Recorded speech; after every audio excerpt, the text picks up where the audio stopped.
Sherilyn Fenn is an American actress. She came to attention for her performance as Audrey Horne on the TV series Twin Peaks, for which she was nominated for a Golden Globe Award and an Emmy Award. She is also known for her roles in Wild at Heart, Of Mice and Men, Boxing Helena, and the television sitcom Rude Awakening.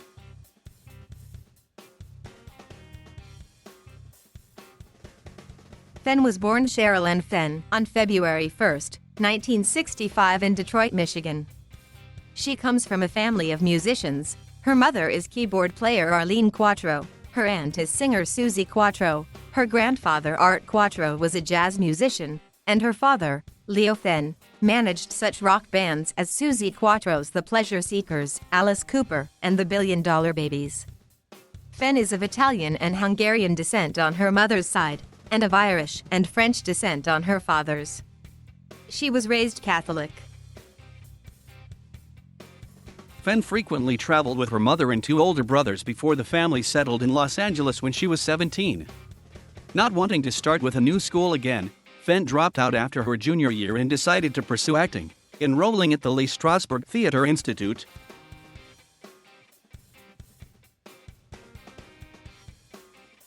Fenn began her career with a number of B-movies, including The Wildlife, the 1986 skater film Thrashin', the 1986 teen car action and revenge fantasy The Wraith, the 1987 horror film Zombie High, and the Beauty and the Beast-inspired erotic movie Meridian. She had a part in the 1985 cult teen comedy Just One of the Guys, in which she tries to seduce a teenaged girl who was disguised as a boy, played by Joyce Heiser. Fenn starred alongside Johnny Depp in the 1985 short student film Dummies, directed by Laurie Frank for the American Film Institute. Fenn and Depp dated for 3.5 years, subsequently getting engaged. In 1987, she joined Depp in a Season 1 episode of 21 Jump Street called Blindsided. Fenn has described many of these early films as sexploitation films where directors tried to convince to appear naked after the contract was signed. In a February 1993 interview, she explained, Fenn landed her first starring role as an engaged heiress to an old Southern family who falls for carnival worker Richard Tyson in Solomon King's erotic drama film Two Moon Junction, after which she wanted to hide for a year. I was so embarrassed about how it turned out that I went into a cocoon for a year afterwards. Junction was meant to be Fenn's big break, but the film turned into another sexploitation film. After these film experiences, Fenn decided to take control of her career. I decided to be more myself and not to be pushed into what other people wanted me to be. It's scary how little imagination many people in this business have. Fenn won her most famous role and made an impression on the public when she was cast by David Lynch and Mark Frost as the tantalizing, reckless Audrey Horne, a high school femme fatale, in the TV series Twin Peaks. The series ran from 1990 to 1991, and the character of Audrey was one of the most popular with fans, in particular for her unrequited love for FBI Special Agent Dale Cooper and her style from the 1950s. Fenn reached cult status with a scene in which she danced to Angelo Badalamente's music and a scene in which she knotted a cherry stem in her mouth. With Sherilyn Fenn, Twin Peaks came on and effortlessly destroyed every other show's sexuality, said James Marshall, one of her castmates. Speaking in September 1990, Fenn pointed out, Audrey is a woman child who dresses like the girls in the 50s and shows her body. But she's daddy's little girl at the same time. In the show's second season, when the idea of pairing Audrey with Cooper was abandoned, Audrey was paired with other characters like Bobby Briggs and John Justice Whaler. About Audrey, Fenn said, Shortly after shooting the Twin Peaks pilot episode, David Lynch gave her a small part in Wild at Heart, as a girl injured in a car wreck, obsessed by the contents of her purse, alongside Nicolas Cage and Laura Dern. The film won the Golden Palm Award at the 1990 Cannes Film Festival. David's direction was, only think of this, bobby pins, lipstick, wallet, comb, that's it. It's very abstract. I just pictured her being able to do this, said Lynch of her scene. She's like a broken china doll. David Lynch, who once described Sherilyn Fenn as 5 feet of heaven in a ponytail, said to Banner, who used that description as the title of his article, "She's a mysterious girl, and I think that actresses like her who have a mystery, where there's something hiding beneath the surface, are the really interesting ones." "He's very creative and unafraid of taking chances," she said of the director. "I really respect him. He's wonderful." Also during this period, Fenn appeared on the cover and in a nude pictorial in the December 1990 edition of Playboy magazine. She soon portrayed John Dillinger's girlfriend Billie Freyshad in ABC's 1991 gangster TV movie Dillinger opposite Mark Harmon, and shot the neo-noir black comedy Desire and Hell at Sunset Motel, in which she played a sultry, seductive femme fatale. After Twin Peaks, Fenn chose to focus on widening her range of roles and was determined to avoid typecasting. She stated, "They've offered me every variation on Audrey Horne, none of which were as good or as much fun." She turned down the Audrey Horne spin-off series that was offered to her, and unlike most of the cast, chose not to return for the 1992 prequel movie Twin Peaks: Fire Walk with Me, as she was then shooting Of Mice and Men.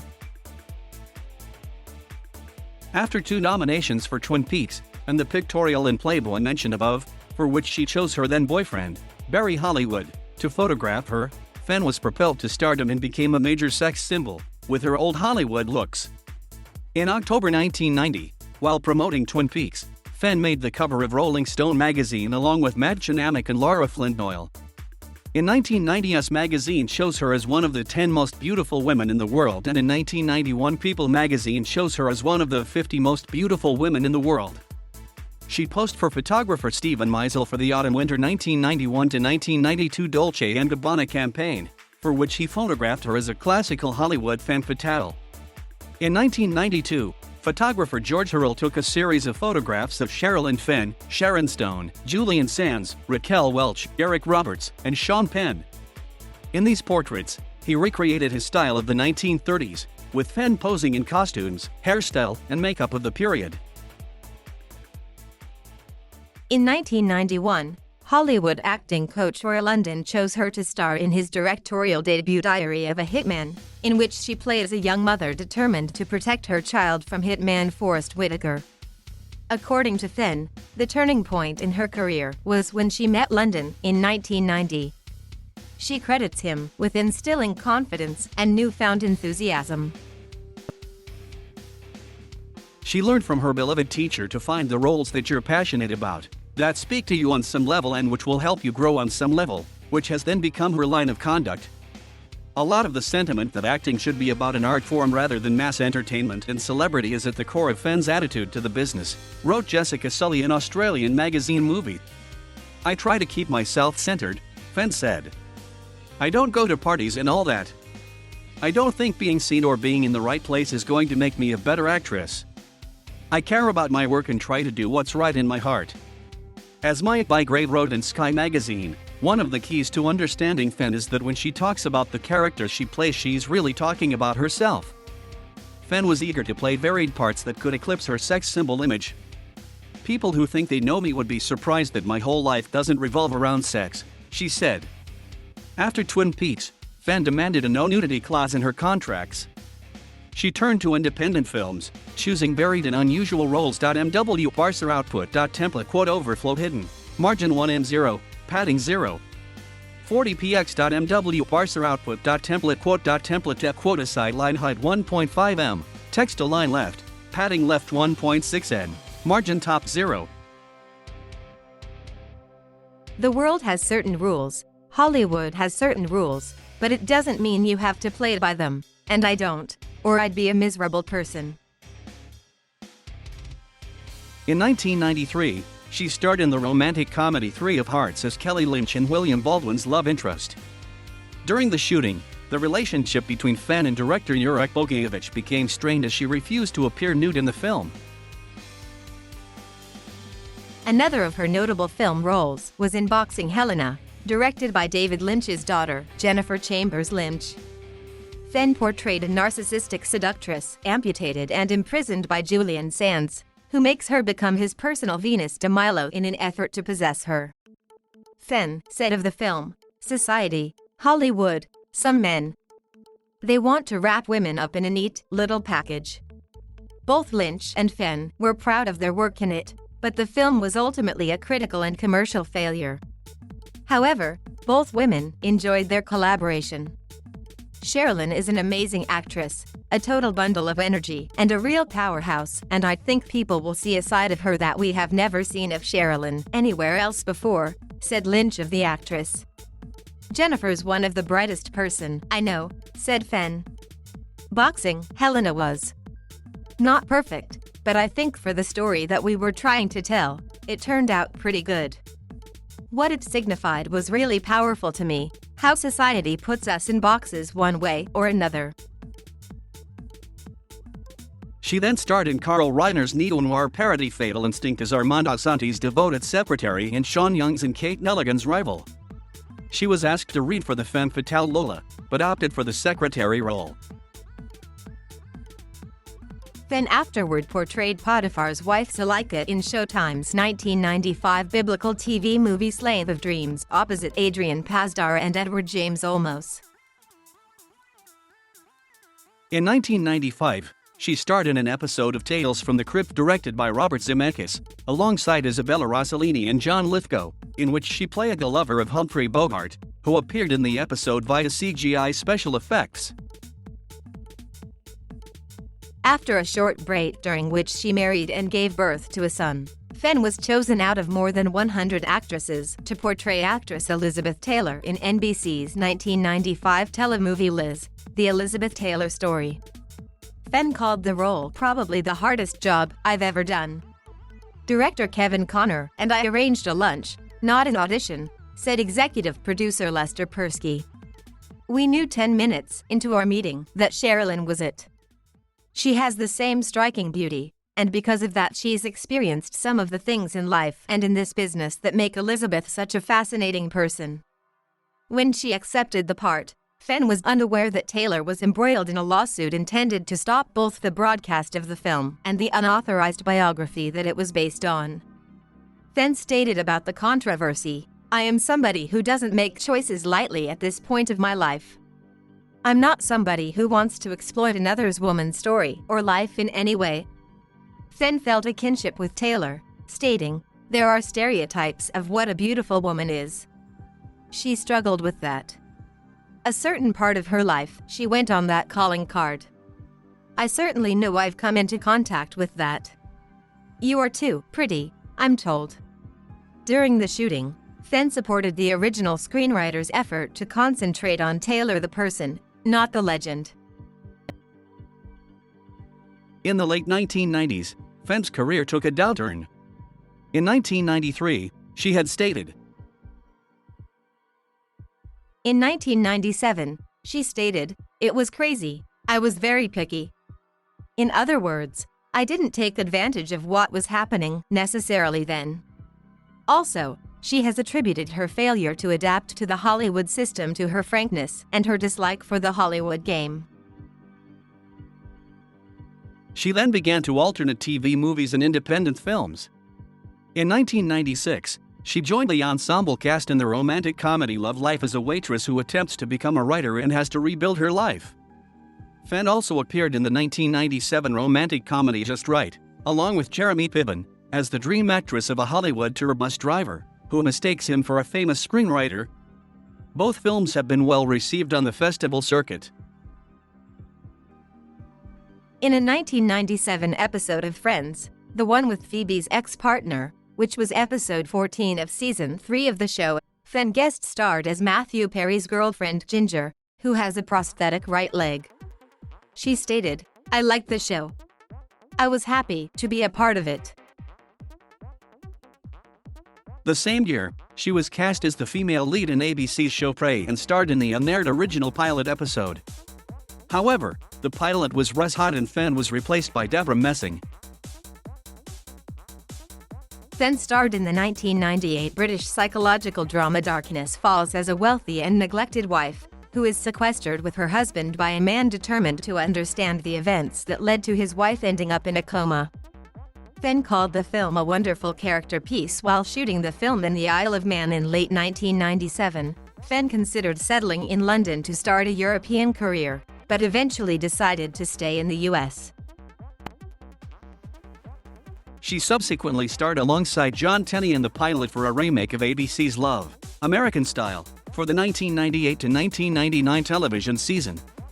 The pilot, that also featured Melissa Joan Hart, Matt Letcher, and Mariska Hargitay, was not ordered into a series. Nevertheless, ABC aired it on February 20, 1999.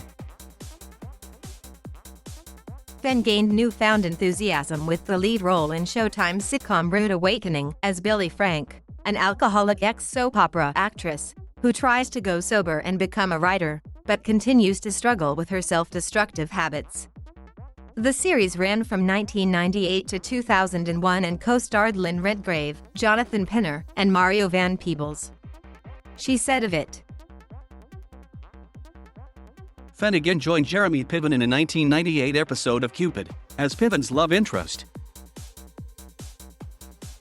In 1999, she re-teamed with Chris Penn and Adrian Pasdar for Pasdar's Art House directorial debut, The Neo-Noir Cement, a contemporary retelling of Othello in which she played a tempting but imprudent wife of jealous corrupt cop Penn. I play a character who's selfish and sloppy with her sexual energy. I saw the film, and I was really happy with it. It's got a lot of soul. The film, which won Best Picture awards on the festival circuit, was written by Farscape's screenwriter, Justin Monjo, and also starred Jeffrey Wright and Henry Czerny. She also re-teamed with actor/director Bruce Davison for his 2001 family comedy, Showtime's Off-Season, alongside Rory Culkin, Hume Cronin, and Adam Arkin. Following Rude Awakening, Fenn's work consisted of a number of episodic TV appearances. In the middle of the 2000s, she failed to find a role that could reignite her career as she got involved in many projects that went unrealized. In 2001, she starred in the Outer Limits episode, Replica, playing a scientist who volunteered to be cloned. She also starred in an episode of Night Visions, as a woman who buys a used car possessed by a vengeful spirit. She was cast as a kindergarten teacher for the pilot of the 2001 American version of the British TV show Blind Men, alongside French Stewart. However, the pilot was not ordered into a series. In 2002, Fenn was one of several former Twin Peaks stars, such as Dana Ashbrook and Madchen Amick, to have a recurring role on the WB's Dawson's Creek. She guest-starred in 3 episodes from the 5th season, as Alex Pearl, the seductive manager of the restaurant where Joshua Jackson works. Fenn was afterwards cast as Harley Quinn in the WB's Birds of Prey, but was replaced by Mia Sara before the series began. Fenn starred in the original pilot episode, but dropped out, due to scheduling conflicts, as the show's creators realized that the character Harley Quinn would need to be a bigger part of the show. She also played a manipulative woman in a Season 4 episode of Law & Order, Special Victims Unit versus both Christopher Meloni and Mariska Hargitay, and appeared in Watching Ellie. Fenn played a crime boss in the 2002 film Swindle, alongside Tom Sizemore. She had a small role in the film The United States of Leland, alongside Ryan Gosling, in which she played a mother who captivates a troubled teenage boy. In 2003, Fenn appeared on the WB's Gilmore Girls as Sasha, the girlfriend of Jess Mariano's estranged father in the Season 3 episode Here Comes the Sun, which was the backdoor pilot for a California set spin-off titled Windward Circle, that was to have starred Milo Ventimiglia, Pestis, and Fenn. But the network dropped the project, citing cost issues due to filming on location in Venice, California. She then played the recurring part of Violet Montgomery on Fox's Boston Public, and appeared in Showtime's Cave Dweller opposite Kyra Sedgwick. In 2004, Fenn joined former co-star Mark Harmon in an episode of Nsis, as an amnesiac woman. She was afterwards cast for the 2004 remake of Mr. Ed, planned for the Fox network, but after the pilot was shot, the show's writer/producer, Drake Sather, committed suicide, and the pilot was not aired. In 2004, Fenn co-starred opposite Tracy Lords and Paul Johansson in Emily Skapov's novel Romance, released in 2006, in which she played a pregnancy shop owner who herself cannot have children. She then appeared in the martial arts film Lesser of Three Evils alongside Ho Sung Pak, Peter Green, and Roger Guenveur-Smith, as the unbalanced and alcoholic wife of a corrupt detective. The film was released in 2009 under the title Fist of the Warrior. In 2005, Fenn made a notable appearance on the 4400, playing Jean DeLynn Baker, a 4400 who has the ability to grow toxin-emitting spores on her hands. She also guest starred on the final episode of Judging Amy. After finishing the Russia-set action film Treasure Raiders with David Carradine, Fenn starred in the Canadian psychological thriller Presumed Dead, alongside Duncan Reger, as a detective working on a missing person case who has to outwit a crime novelist. In 2006, Fenn re-teamed with Amy Sherman-Palladino and reappeared in the 6th and 7th seasons of Gilmore Girls as Anna Nardini, the ex-girlfriend of Luke Danes and protective mother to his daughter April. Since the failure of the 2003 Gilmore Girls spin-off project, Sherman-Palladino had continued to want to work with Fenn again, and she wrote the character of Anna with her in mind. When asked why she cast Fenn for 2 different roles on Gilmore Girls, Sherman-Palladino explained. However, after Sherman-Palladino left the show, the direction for the character changed. The producers decided to make her character a villain in a custody battle.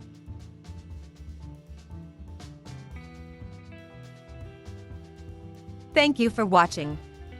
Please subscribe.